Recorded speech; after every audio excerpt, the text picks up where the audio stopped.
Les portes du bus se sont refermées derrière moi, et avec elles, une vie entière s'est évanouie dans le rétroviseur. Assis à une place près de la fenêtre, j'observais les paysages défiler, chaque kilomètre me séparant un peu plus de ce que j'avais autrefois appelé chez moi. Tout ce que je possédais tenait dans un sac à dos usé, mais étrangement, je me sentais plus léger que jamais. La destination m'était inconnue, mais pour la première fois depuis longtemps, cela n'avait pas d'importance.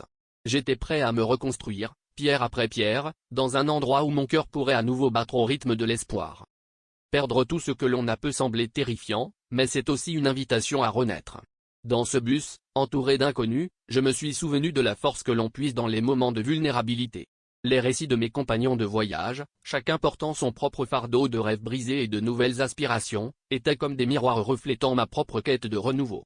On s'est raconté nos histoires, et dans chaque mot échangé, je trouvais une nouvelle raison de croire en l'avenir.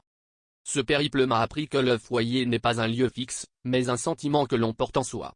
J'ai découvert que la véritable richesse ne réside pas dans ce que l'on possède, mais dans la capacité à se réinventer, à transformer les épreuves en opportunités. La route devant moi était incertaine, mais elle était aussi pleine de promesses. Chaque arrêt, chaque nouvelle ville, était une chance de découvrir un peu plus de ce monde et de moi-même. À chaque étape de ce voyage, j'ai appris que la vie ne se résume pas aux pertes que l'on subit, mais à la manière dont on se relève. Ce bus, plus qu'un simple moyen de transport, était devenu le symbole de ma transformation. Et si ce jour-là j'avais perdu tout ce que j'avais aussi gagné quelque chose d'inestimable, la conviction que le véritable foyer est celui que l'on construit au fil de ses rêves et de ses résiliences.